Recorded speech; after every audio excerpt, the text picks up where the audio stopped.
So I was thinking about Temu and Amazon, yes, and different companies like this. Now, what are they really? If we were to remove the company of what they do and deliver resources and different stuff like that, they're technically a large factory. And what do we say? Amazon's got a factory. What are they? It's from China, isn't it? The China are the manufacturers, and perhaps there's some clothes being made in different parts of the world. Anyway, these are resources at the end of the day. So I was looking at that, and then it moved on to something else because that's just what I do. Delivery companies. The individuals that use their cars to go on delivery and everything else, yes? That's an incredible amount of wear and tear on their vehicles. However, they might not have enough money to be able to fix the wear and tear on their vehicles. Wouldn't you think that these companies, if they were to incorporate garages, if they were to own their own garages for their workers to pay like an extra £60 a month, whatever it may be, in order for them to put their car when it's not tickety-boo running good, for parts, which they can get off of their own services anyway, can't they, at a good deal. The fast wearing parts, stuff that's going to break in these particular vehicles. And if they had like a courtesy van, courtesy car, it also keeps the organization going and it gives the worker a bit of peace of mind. I don't know if they actually do this. And then there is a side branch that their garages could expand to not only get the parts for their workers that are easy wear and tear, but they could also then extend into garages. Why would that be important? Well, it is and it isn't. It also gives jobs to mechanics. And they could also hire vehicles, and they could also sell old vehicles of their workforce and keep their, if a car is tickety-boo and all of the filters are good and everything else is good and the oil is clean and everything else, did you know there's a less debt on the environment? It sounds really strange, and it seems so simple to think about that, but wear and tear on vehicles when they're driving to fro, they wear the cars out very quickly.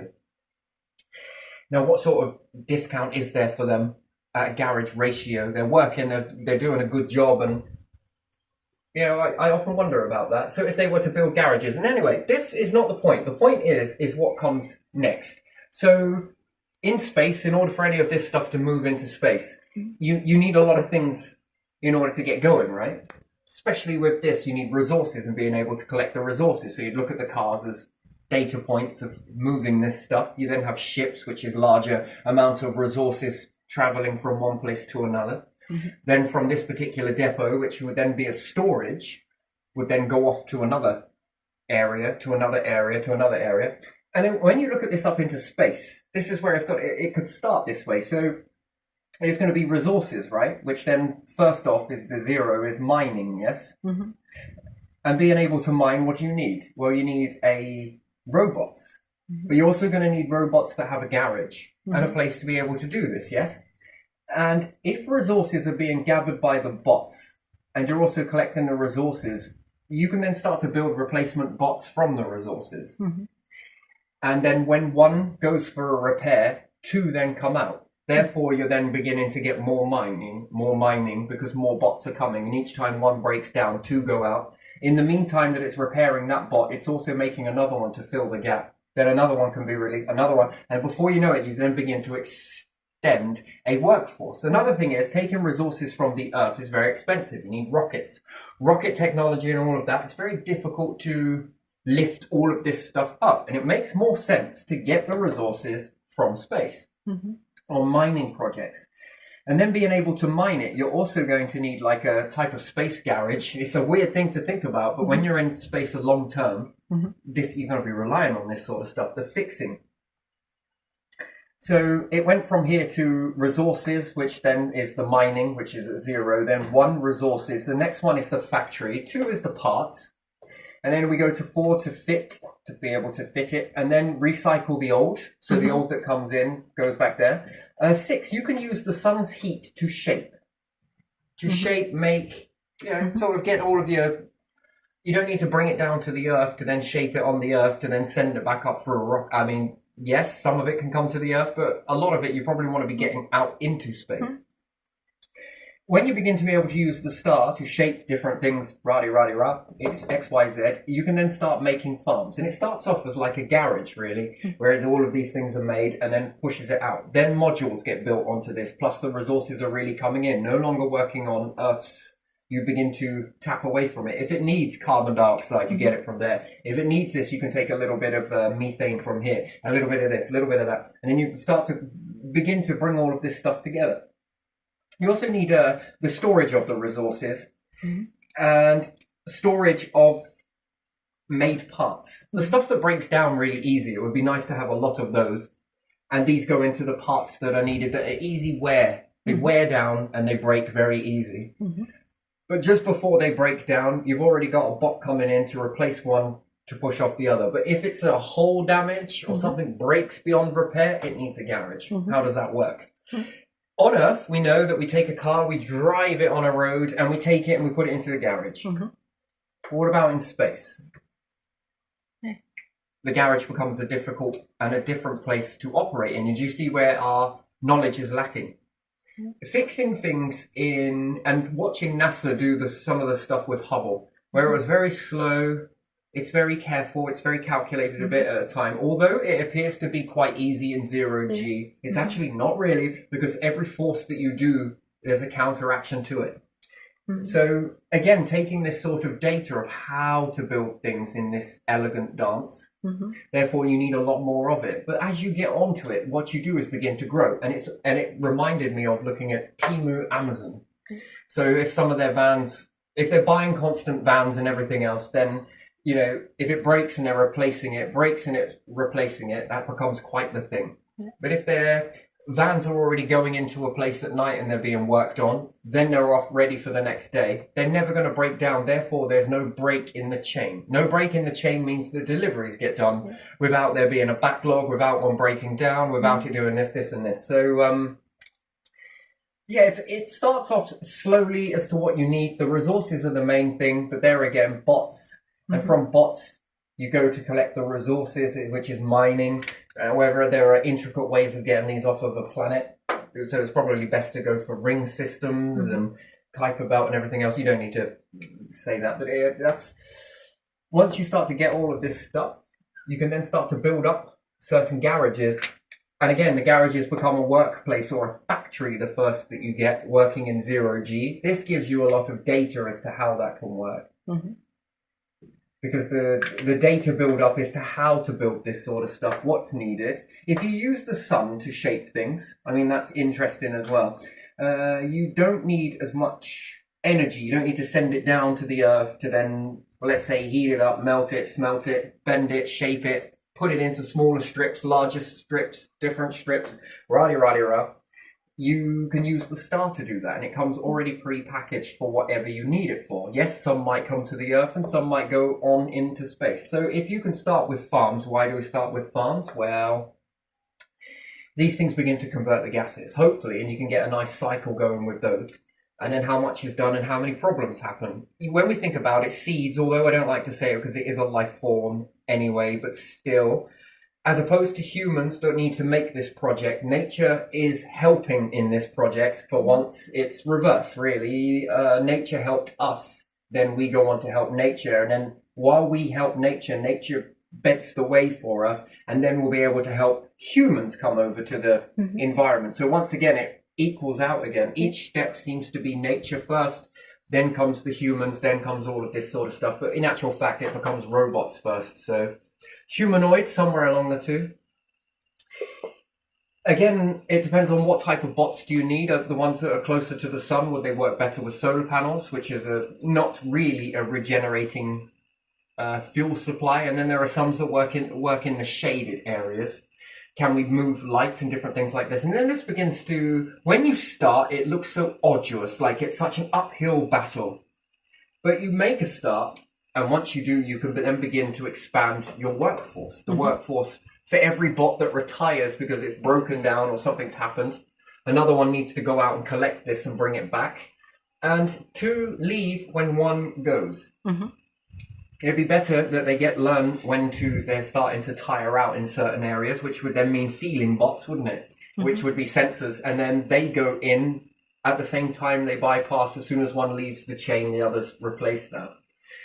Before you know it, you start to build up a lot of stuff, and you've got resources in store.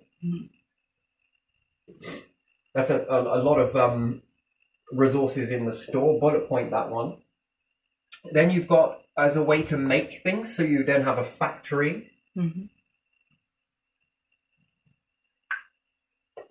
You You've got repairs. Yeah, I think repairs is going to be one that you're going to need. Mm-hmm. So storage, factory. Then you've got resources coming in, Mm-hmm. which then is going to be, let's just say res storage, because there's a difference between storing things that are done versus the resources that are coming in. They're going to need to be stored and sorted. Yeah. And then each one is going to need to feed into the other one, which actually it will go this way into the factory, and then from the factory to storage, and then perhaps put out in orbit, depending on what it is. Mm-hmm. So if it's a farm, then this one will probably start to go into an orbit somewhere. Yeah. I mean, when we think about the planet itself, you can get a lot of stuff around the planet, a lot. And again, this could be maybe a bad thing, not a good thing. But who knows? Then you could say the moon. Then you could also say not just the moon, but next to Earth. And then another one next to that, and then another one next to that. And before you know it, you're all working in this orbit around the star. Yeah. That would be an interesting thing. So you're already building planets in this particular way, bigger and bigger. And then before you know it, you're making a storage is going into one of these. One of these becomes storage, one of them becomes factory. Then maybe you've got a farm, then you have Earth. Then you've got a repair center. I mean, this then starts to take off, and before you know it, you're already in space and anywhere else. You've got some that are closer to the sun, so you might want to be around Venus. Yeah. You can dance a lot of these things around Venus. Mm-hmm.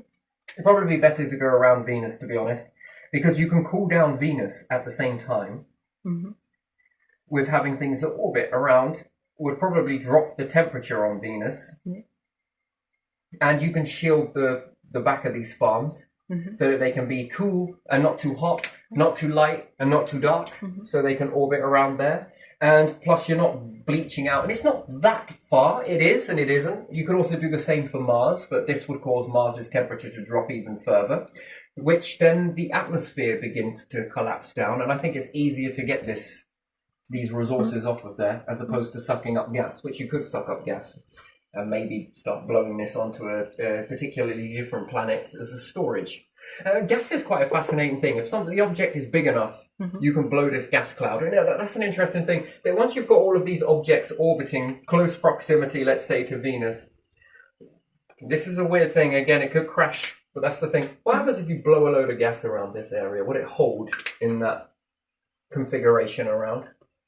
A bit like a ring system.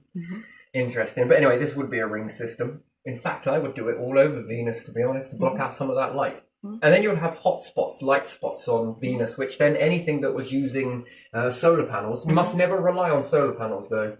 They'll catch you off guard. If you build a whole area of solar panels and then you start going deep into space, hang on a minute, how come the power's going down?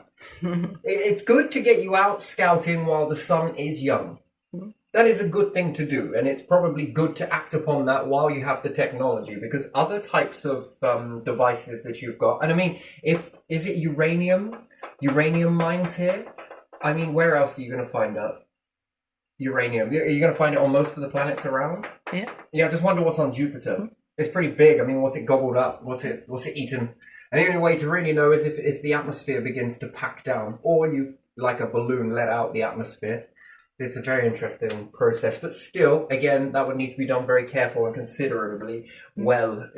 You're going to vent it and let it all go? That becomes a waste, or are you going to hold it down and put it into cylinders, perhaps? Yeah. So yeah, it often starts with these sort of companies that you've got, that you build off of the backbone of those. And again, it works with cars, which then give you an understanding, okay, these things wear and tear, okay, yeah, all right. Can we pay for it? Yes, we can do this. Do we need these parts more than anything? Tires are going to be a dead giveaway. Belts and pulleys. Alternators, absolutely. You know, all of these things. A fuel filter, depending on if it's using fuel. Maybe it goes into electric vehicles at that time. Yeah. Who knows? But still, you've got always this, never a break in the chain. Yeah. And it's to see how long you can operate in that way, because once you take that to space in that particular process, you know, and you break it apart, really, don't you? You know, the people that are manufacturing, well, these look like robots to me that are grabbing resources. and again, who brings them the resources, which is done on the earth, isn't it? Perhaps there's some people in India collecting cotton, and America, I think, have cotton fields as well, don't they? Mm-hmm. And then this is all stored up and moved over to here to make way for this, to make way for that. And then it starts asking a question, because I think in the beginning that, you might have a few orbiting Jupiter, and maybe you have a few orbiting Saturn. Yeah. And then the factory is at their Saturn, depending on what the resources are there. And then you've got another one for Jupiter, depending on what's being mined there, if anything at all. And then Mars, and then Venus, and then you've got Earth for sure. We'll probably keep that one safe, because it becomes a default. Yeah. A default that if it all fucks up, there's somewhere to go. But it would be good to have another Earth by that time. Why? Because you can consider and bet anything that you are going to... You're definitely going to be... That was another thing I was thinking about. Do you think humans eventually, you need a lot of them to do it, would be able to make a planet? Yeah. Some? Yeah, you'd have to move it very close to the star and get it nice and hot before collapsing down onto it. That's why it's really important that when Mayans look up at back then, and they start to understand stars and different things like that, and then we've got scientists today that look up and think, how was the world made? Yeah. How was it made? Was it like this? Was it like this? This is important data, and everyone never really questions why they're processing this information. Oh, well, think about it. If they nail that, I think there's like probably around 10 different theories, and there are some that are more stronger than others in planetary development. Some put all of their eggs in the same basket. I would say not to do that. It's probably better to find that you've got multiple ways to make a planet, and some are going to work really well. But if you put all your eggs in the same basket and follow a particular model, and it becomes out to be wrong, it's you probably want about 10 different versions of making a planet, because one of them is bound to be successful. Another one might not be so successful, and therefore, well, you've got this one. The more you've got making in this, the more chances that it's going to be a success. One of them is going to be more closer, and you might find that some are better suited for this, some are better suited for that, some are better suited for this. So you're going to have different outcomes, all the eggs in the same basket. But why that behavior is there is because of this reason. Because when you start to go to space, and some of you are at Jupiter, some of you are here, some of you are there, your numbers are going to begin to expand. It won't always be robots. The human species will begin to expand. That's one thing we definitely know. Industrial revolution allowed people to expand. Lots of different things. This is the new industrial revolution. If houses are being built in this particular area, people are going to be high demand for space houses. There's a lot of benefits. There is a risk, but the benefits are massive, really big. Live longer, much more space, bit more freedom. It's technically what it is, and I think that's going to grow in colossal numbers. Yeah, and again, it's going to be understanding orbits. If you deplete the whole of the moon around the Earth, that I think we'll notice something might happen to the Earth. And there again, it poses a question that what happens if we introduce another moon around the Earth? At the right distance, it shouldn't really be all that much of an issue. But too close in the moon's proximity, that's going to diminish light. Not only is it going to diminish light, it's going to diminish the heat. In some aspects, this is a good idea. In other aspects, it's not such a good idea. And again, it could alter the magnetic field. Not as in make it all look bigger or small. It could overdose it. That's the thing. Too much pulling, and therefore it could begin to heat internally as well as externally, and then you're reaching a point which is not great. But in that process, you could then, if you made your own Earth, not one that anything's going to live on, a blank canvas Earth, good size and everything else in the future, and then you put a moon in orbit. And you understand that then if you can heat the core, the one thing is heating the core and keeping it heated. That's a very good thing, very good process right there.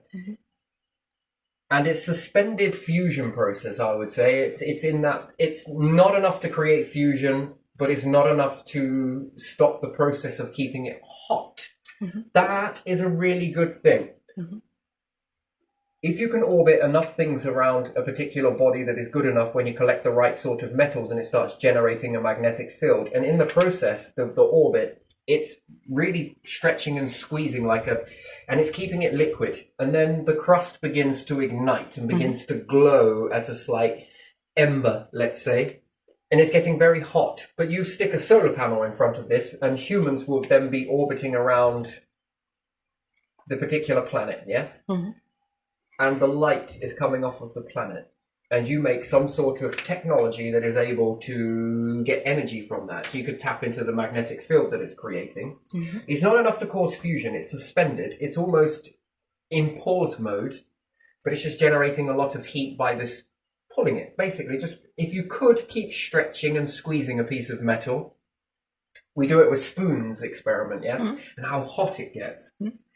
And if you kept on going, and if you could stretch the whole entire spoon, like breathing, the whole thing is going to get so hot to the point where it's going to start to glow red, and it's going to start to generate a magnetic field of its own, no doubt. And it's going to get extremely hot and it's beginning to glow. What can you do with that glowing? That's the thing. Now, how long can you keep that spoon stretching and squeezing? In space, indefinitely. What type of orbits do you need? Do the orbits need to come close and come away? Come close and come away. Come close and come away from the particular planet object. And this mimics spring, summer, and winter, doesn't it? This will allow you to maneuver away from your star, even if the star goes out and you receive the energy from your center sun. And you all orbit it. But at the same time as coming out and in, you're stretching and squeezing this. But again, you're going to be creating a stretch and squeeze. But if they're hollow objects, it's going to be less likely to do that. So they'll have more of a pull. It's just as well that the moons pull on the planet. Unless you're Io, you don't want to be Io.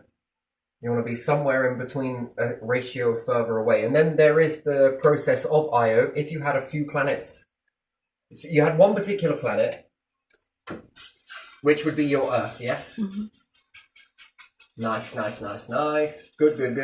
And then you had a few Ios that were really close to it. Triangulate, whatever, let's go with this much. And they're going to be discharging around, 3 million amps? Probably won't be that much, but even still, that's a lot of energy. And then you're then generating your magnetic field. And then if the Earth-like modules that humans are living in dance around this area, these ones are orbiting at a slightly faster speed. These ones are a little bit slower. It will strobe, depending on how big these are, depending on how much light will be blocked out at any given time from this one. This one will get very hot. You want to be able to walk on it. And you want limited atmosphere on there as well. Maybe a little one, but not much. The stretching and squeezing is what you want. And at the same time, these ones push inwards, get closer, but not too close to crash into it, and not too far away that they lose, they go flying off into the depths of space. And everything's stretching and squeezing there. That should pull on this. Again, you don't need Ios because what you've got is a lot of empty. So the moon, our moon is mass, yes, and the Earth, yes? And it's pulling the Earth. The moon is. So you think about it, it's going very quick, yes? And it is stretching the Earth, so it's stretching and squeezing the core, which keeps it molten. Well, that's because we're made of Earth, we're made of rocks, we're made of junk, but what happens if you collected a large amount of metal? You took Jupiter's core, for argument's sake, and you all started dancing around that. So the moon's mass is a certain size. Now, what happens if you then, as opposed to being the moon and you needed it closer because you wanted to make it hotter, you've got these equal what the moon's massive, if not bigger, but it's spread along a wider circumference. Yes? Are you following me with that? So as opposed to the moon being one lump, you've broken the moon down into this. Into smaller ones. So it's still the same amount of mass that should be pulling that, but at different intervals. Now, here's another one, if this could be done. So, again, we've got the hot core, and we've removed off all of the Earth, yes? The rocks, layers, we've removed off all of the junky shit, and we've just kept the core as much metal as we possibly can, yes? Maybe we stole some from the sun, or we've stole it from Jupiter. And then we're orbiting with other planets, modules where we live. Humanity will then begin to live in these. Yeah, should have done this the other way. Doesn't matter.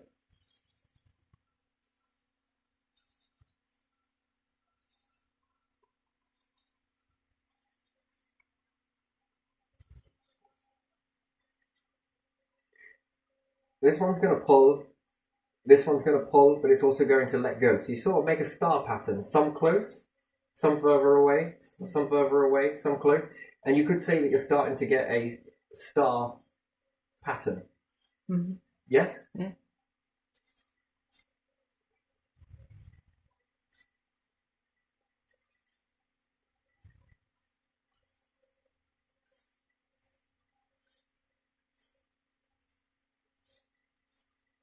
Well, terrible, but still. This one is going to pull less. Mm-hmm. This one's going to pull more. This is going to pull more. This is going to pull more. And you could probably keep going with this process. But in a star formation, these are all the habitats that humans live in. And farming and everything else. And you've collected your resources. The idea is to keep this center core hot. Mm-hmm. To the point where it begins to glow. Can you get energy from that? Well, you'll get warmth. Can we train plants to grow on this light? This is the question. And again, maybe you can't directly because it's not enough. It's like trying to get plants to grow around a volcano. Yeah? That should stay burning indefinitely enough time to get you to another star system, even if your star is dead. Gone. Lights out. How do you generate energy without creating a self-fulfilling prophecy in the beginning? Something like this. Again, I was trying to do this with a friction engine as well, by making it so that these all created friction among one another. Mm-hmm. But slowly but surely, I think it would begin to slow down after a while. But there again, it can also, if you generate more friction than the energy needed to rotate, and for humans to live on, it will work, but you've got to get it at the right ratio, and it's more trickier to do that. If it ever stalled halfway through, you need something to give it the initial push. So you could use clockwork mechanisms because you can store up that energy as you... This becomes a lifesaver, but again, it's very complex, and any of these mechanisms fail. It can be done, but how confidently? That's why you never want to do this once. You want to do this 5, 6, 7, 20 times. Why? In 20 different ways. If one fails, then the others can utilize some energy to rotate this back again and then charge back into the one that lost, which it wouldn't lose. They would just deplete some, but they like to keep it at a maximum ratio. There are many different ways to go from point A to point B. And the thing is that if you think about it, if the star goes out now, that's lights out. Nature collapses. And even if you were to make a nuclear engine, let's say, do you really think that will keep you going? Nuclear engines pose a problem. Long term, they pose a problem. Again, it's a fuel source that seems to run out. Eventually, I think it runs out. Yeah. You can keep it going for a certain amount of time, but you run into a lot of complex issues with it. It's a good thing for making resources and combining resources, but the universe begins to teach you that you would need to make two, and then you're going to need not just two of these processes, you're going to need multiple of these processes, maybe even 8, in order to dip from one to the other in order for it to catch up. I'd always have more just in case something goes wrong, always. But yeah, in this type of process, with this rotating in this way, and I would probably be half tempted to make this one rotate this way, the stretching and squeezing there, that'll be an interesting process, which could then generate some hot, which you can create some heat, and then you could store water as long as you never burst, in order to push it through a turbine. There could be loads of turbines on there. Not too close, not too far away. You just want to be able for it to radiate the heat from the friction into this, and then it generates turbines. And then the turbines make more energy than this requires to rotate. Therefore, if it ever did fizzle out in that energy that you've got left in there, you can maneuver the rotation again and keep the stretching and squeezing. This allows you for long distance travel. And you can also cloak this as well. It's very dim. That's the thing. You can't see this from long distance. You can only see it when it's right on top, when you're right on top of it and you're in a close range. Plus, light takes an incredibly long time to travel. Yeah. Any other life forms see you, it's pretty much you see each other roughly the same time. And if they're brighter, you see them first. That's just interesting because they're easier to pick out. Oh, this one's particularly bright. Why is that bright? We've never seen that before, have we? No, it's not on the map. Wait a minute. You're looking at it. But if this thing is very dim, very, very dim, it's producing heat, but it's at a very low intensity, and all of the light that is generated from this process is gone into growing foods, farms and different things like that, food and living and existing and having a good time. Because going from one star system to another is an issue. It's not, and it is. But it also comes with risks because the stars are at different ages.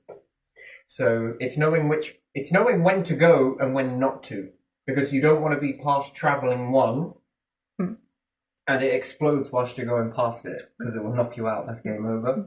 It will kill you. And you don't want to stay too long because at the time this one begins to fizzle out, have you got enough resources to reach from one? Yes, you could orbit around another. But what happens if these two are similar age?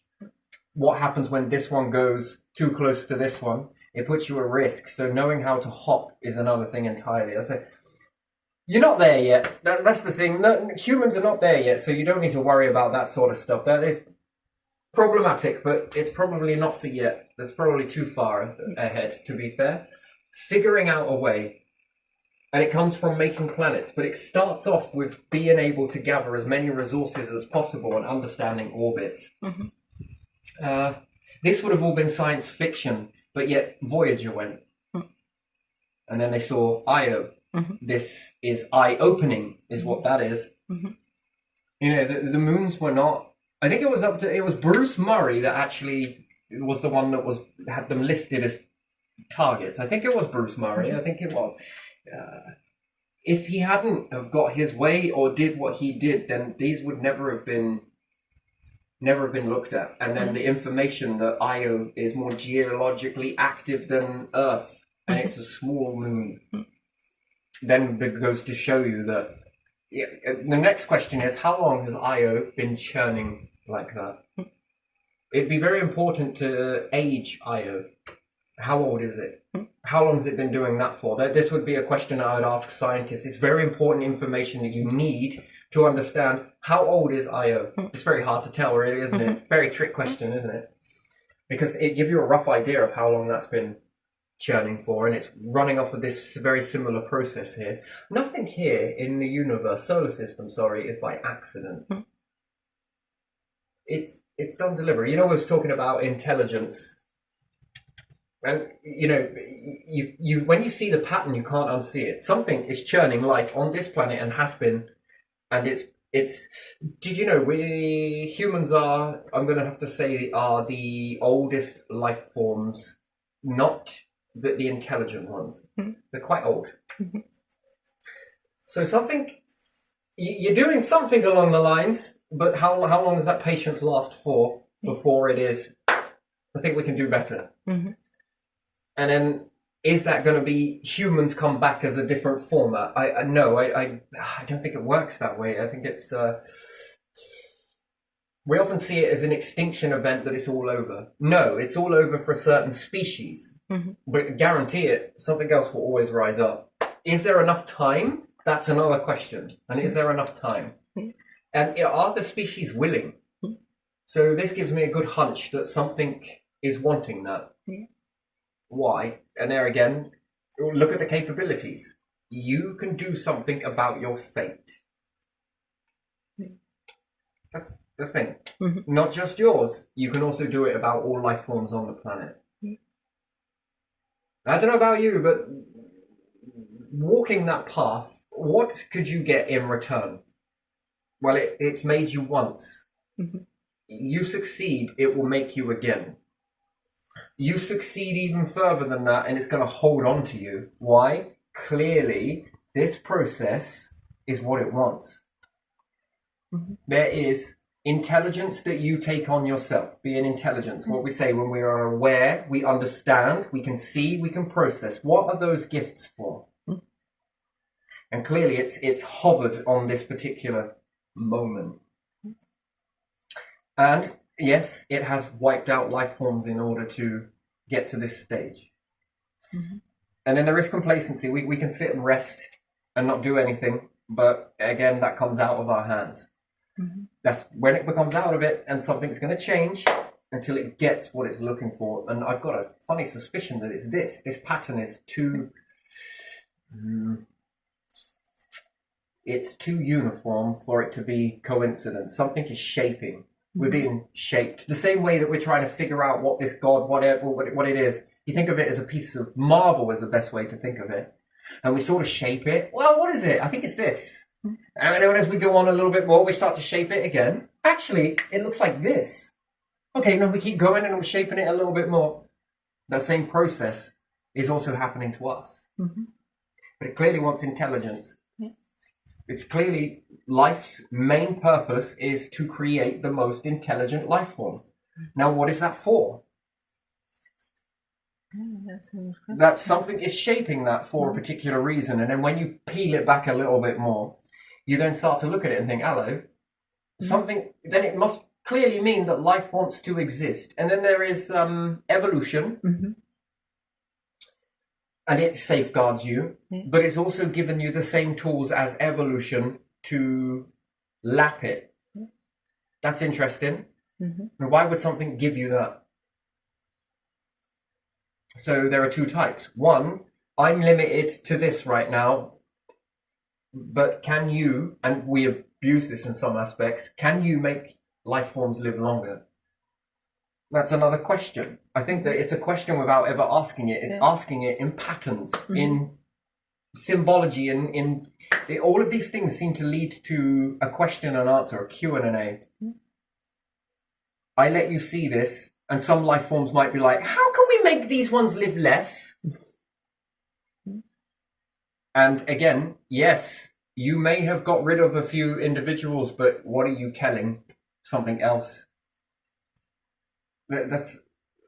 This thing has been trying to keep you alive for as long as possible and shape you.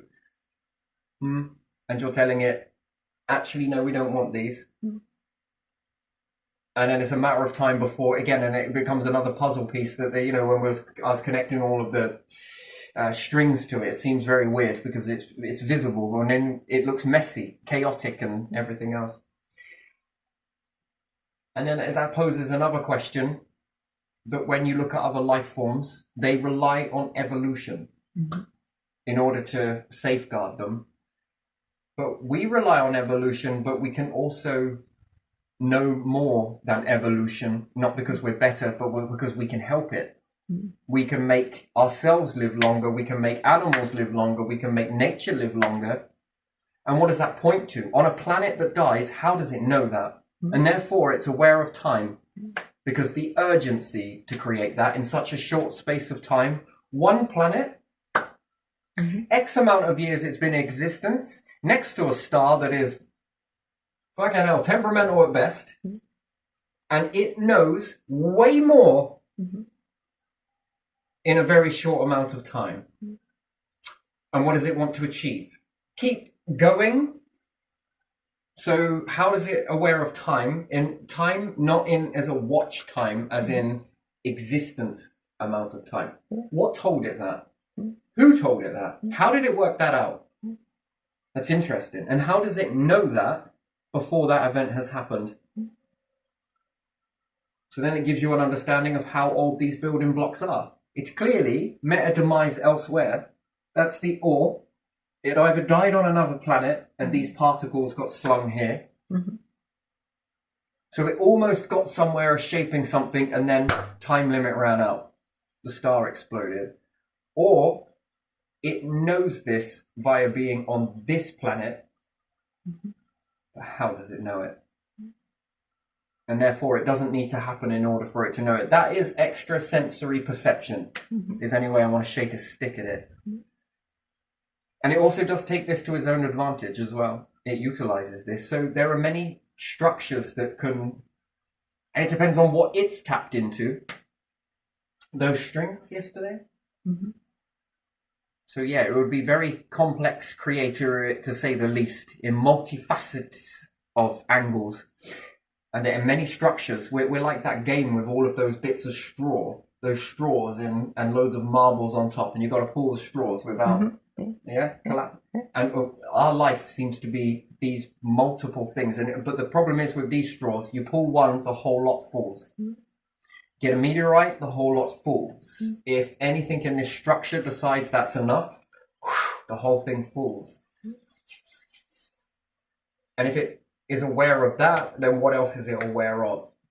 And that shows, in some aspects, it shows that it's really advanced, and in other aspects, it shows that it's really limited. Then you have to ask another question. Why is it limited here, but more advanced there? And then it seems, is this deliberate?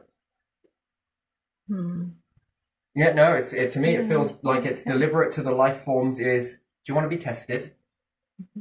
Are you worthy enough, or are you not? Do I need to reshape, or are you guys going to start shaping yourselves? You know, because when we're holding this spot here, it becomes a fork in the road.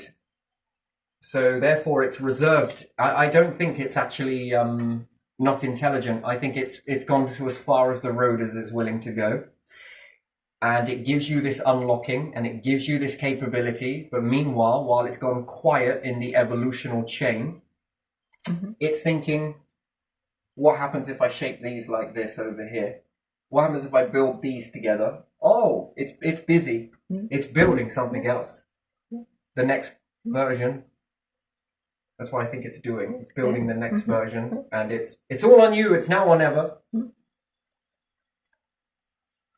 And then it's speed at what this is doing this with, the churning ratio. I mean, life is pretty early on the planet. So there's been a impatience with it. So, and it has a limit. And it's well confident after all of these times that if it wipes the board with all of us, it doesn't give a shit. It knows that it can make something else because it's done it multiple times. And it seems to be getting more and more and more intelligent. And it'll only walk somewhere of the road with you. And then I wonder, what does it look like that if we start to do something, what are we telling it? A few variables, not enough. A large chunk of your species, that is huge. That opens another door. It might let go of that building block and think, hang on a minute. Oh, maybe you are worth the trouble. Here's a little bit more. Here's a little bit more. Here's a little bit more. It's definitely willing to work with.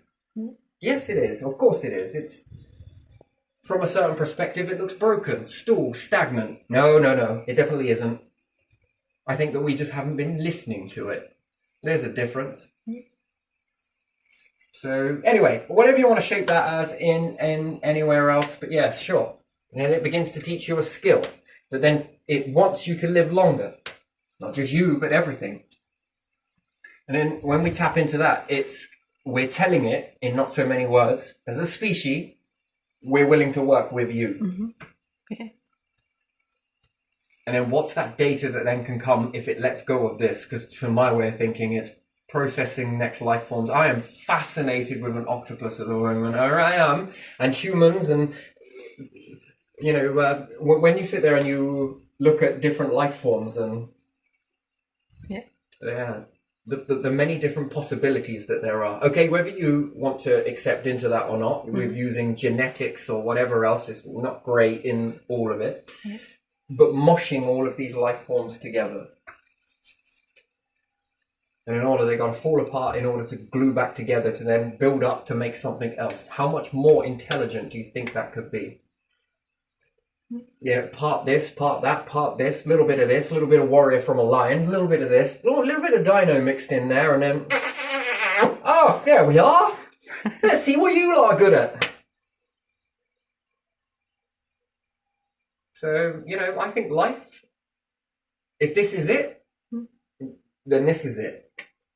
If there is more, then it will give you more. But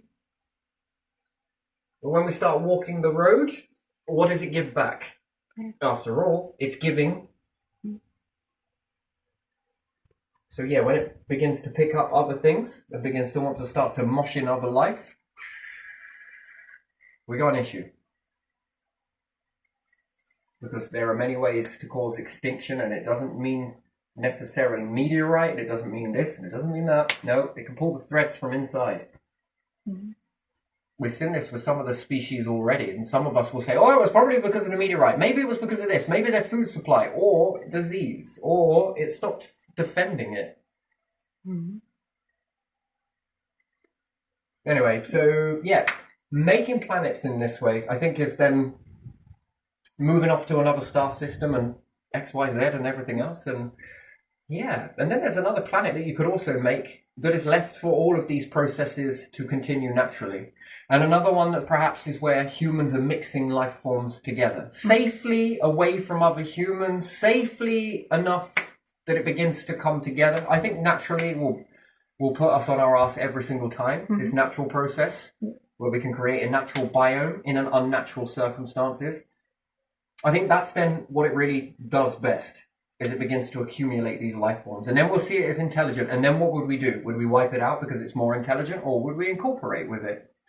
That's another thing.